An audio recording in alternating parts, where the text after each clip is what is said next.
Camping word बोलने में जितना आसान है, हकीकत में उसे करना उतना ही मुश्किल है। 15-20 मिनट की कैंपिंग वीडियो देखने में लगता है कि कितना इजी होगा, बट उसके पीछे की मेहनत उसे ही पता है जो वो कर रहा है। सुना है कैंपिंग बॉनफायर के बिना अधूरी है, तो मैंने सोचा अपनी फर्स्ट वीडियो बॉनफायर के साथ शुरू की जाए। नमस्ते दोस्तों, मेरा नाम है पूजा। तो आज से शुरू करते हैं अपनी वैन लाइफ।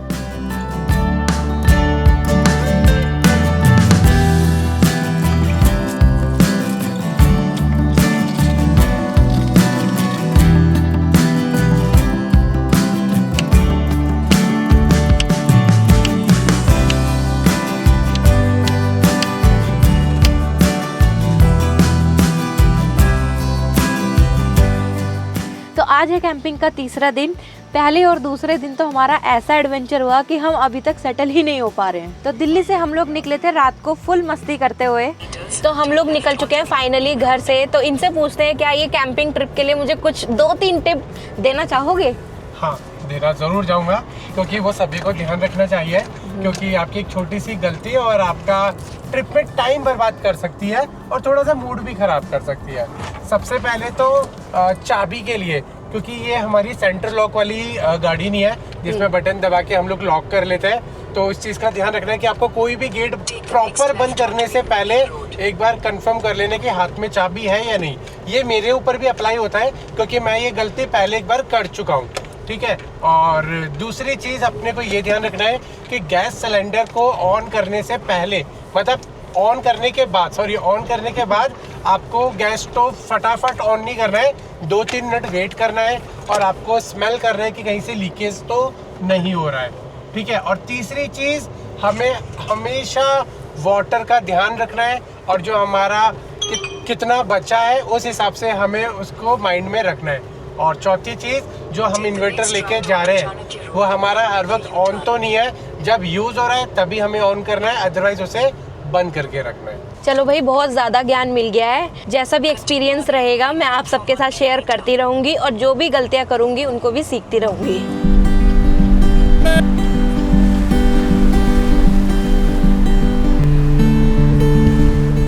तो हम पेट्रोल पंप पहुँच गए हैं, तो अब हम अपना फ्यूल टैंक कराते हैं फुल। बिली, कैंपिंग करोगे इस बार हमारे साथ? बिली देखो,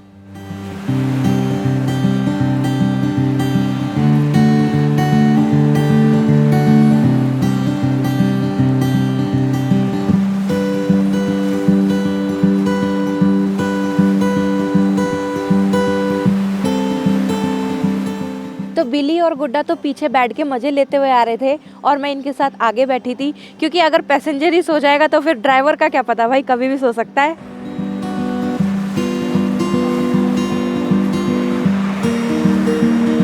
तो हमें ढाबा मिल चुका है, अब हम यहाँ रुक गए हैं। ये बहुत प्यारी सी झोपड़ी बनी हुई है, बहुत प्यारी लग रही है। मैंने वहाँ गुड्डा को बिठा दिया है। तो अब यहाँ पे हमने चाय ऑर्डर कर दी है, बस चाय आएगी और हम चाय पियेंगे। हाँ जी मैडम, क्या खाओगे?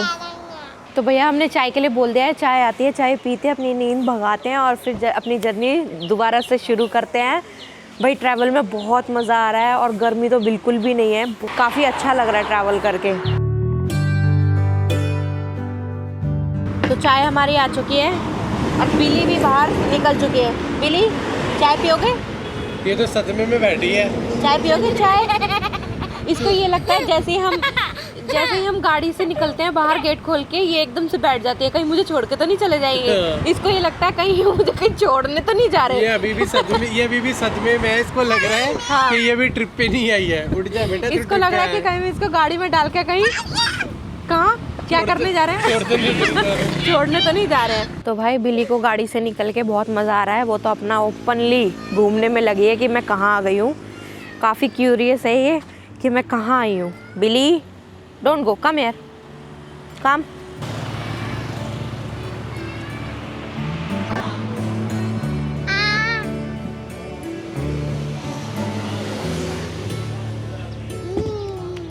तो चाय पी के निकले ही थे, तो चाय में कुछ खास स्वाद नहीं आया।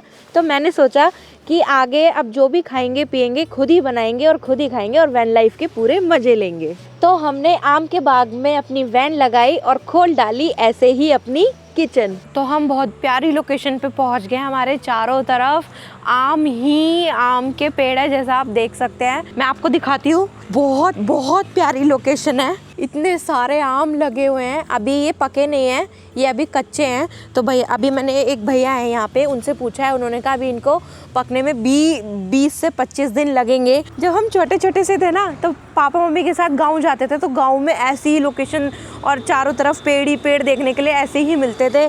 आम ही आम, आम ही आम। भाई हम तो भाई खेतों में घूमते ही रहते थे जब छोटे छोटे थे। और आज वही यही सब देख के बहुत प्यारा लग रहा है। वही दिन ना याद आ गए हैं जब हम छोटे छोटे थे और गाँव जाते थे और ये सब आम के पेड़ देखने को मिलते थे, कच्चे कच्चे आम। तो वहाँ इनके और मेरे बीच हुआ था कंपटीशन, जिसमें हमने बनाया था पोहा और सैंडविच। तो सैंडविच बने थे स्वाद और पोहे को मिली थी मात। आपका फुल फायदा उठाया जा रहा है। हाँ जी, हाँ मतलब ये है कि बैठ के नहीं धोना पड़ रहा है, मेहनत नहीं करनी पड़ रही। सेम वही है जैसा इजी एंड कॉम्पैक्ट जो घर में रहता है हमारा। तो बस ये अच्छा है।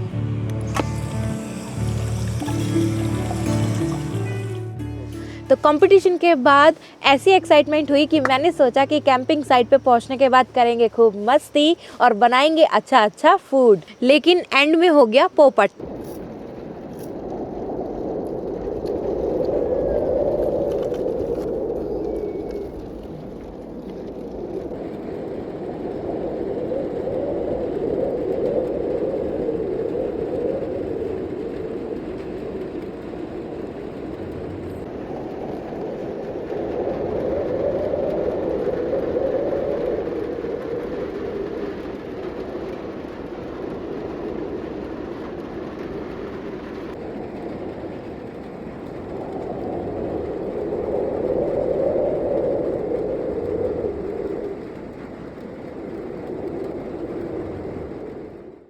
देखा आपने कितना ज़बरदस्त तूफान था। वो तो वैन के अंदर इंडोर सेटअप था, इसलिए हम वहाँ सो गए।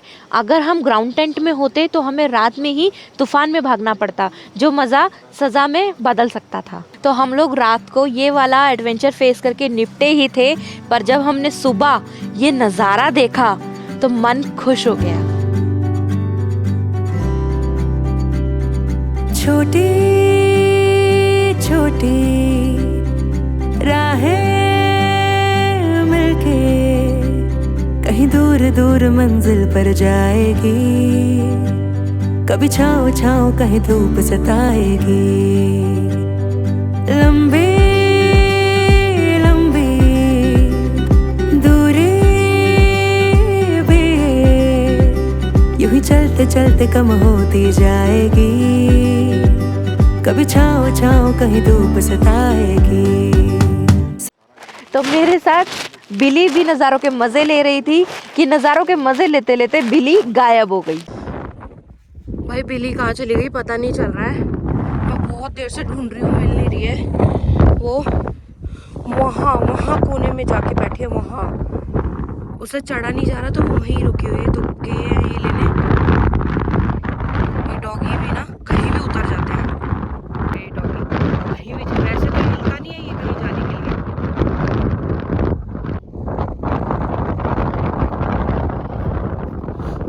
कहाँ जाके बैठी है?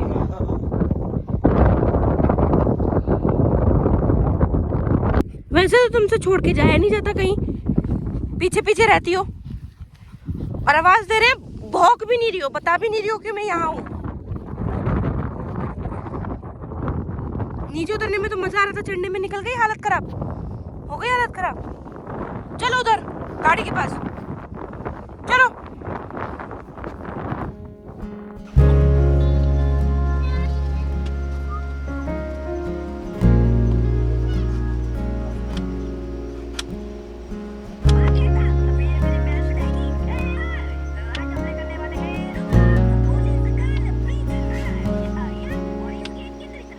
तो बिली के मिलते ही राहत मिली, पर हवा ने राहत नहीं दी।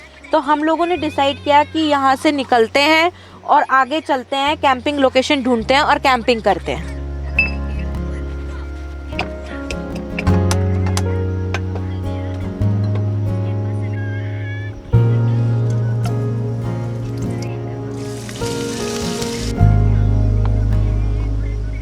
हम लोग लोकेशन के लिए निकले ही थे कि बीच रास्ते में एक ट्रक वाले ने बीच में गाड़ी फंसा दी, जिससे हमारा थोड़ा सा गाड़ी पे डेंट आ गया।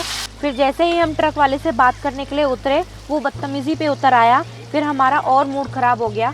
फिर हम लोग आगे निकले।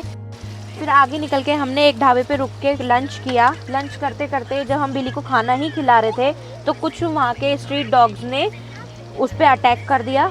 फिर बिल्ली को ज़्यादा चोट आई और उसको ब्लड भी निकलने लगा। तो फिर वहाँ से हमारा मूड और ज़्यादा ख़राब हो गया।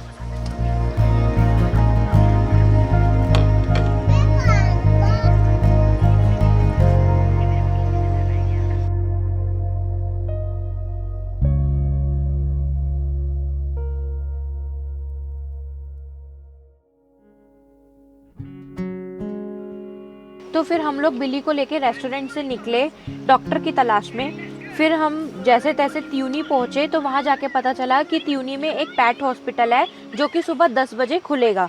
तो फिर हमने पेट हॉस्पिटल की पार्किंग में ही हॉल्ट लिया, खाना बनाया और रात को वहीं पे अपने गाड़ी में सो गए।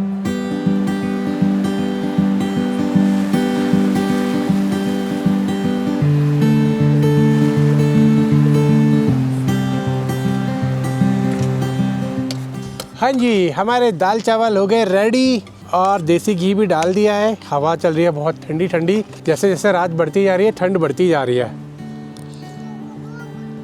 तो पहली रात निकली हमारी तूफान के अंदर, दूसरी रात निकली हमारी टेंशन के अंदर। बिल्ली को रेबीज का इंजेक्शन लगवाना ज़रूरी था क्योंकि उसको स्ट्रीट डॉग्स ने काटा था। बिल्ली को 1 इंजेक्शन लग चुका है। डॉक्टर ने सजेस्ट किए थे 5 इंजेक्शन, बट 3 ज़रूरी थे। तो 1 इंजेक्शन इसको लग चुका है और यहाँ पे हमें कैंपिंग करते हुए हो चुके हैं 3 दिन। तो इसका अब 1 इंजेक्शन हम कल लगवाएंगे। क्या हुआ? मिट्टी चली गई?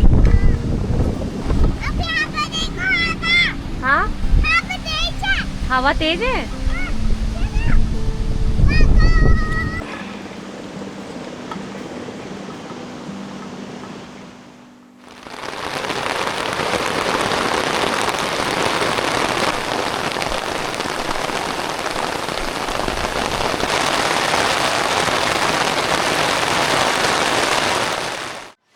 तो यहाँ पे कैंपिंग करते हुए हमें हो गए हैं 3 दिन। पहले दिन मैंने बनाया था छोले पूड़ी और दूसरे दिन किया था हमने बारबेक्यू और आज मैंने बनाया है पनीर मसाला।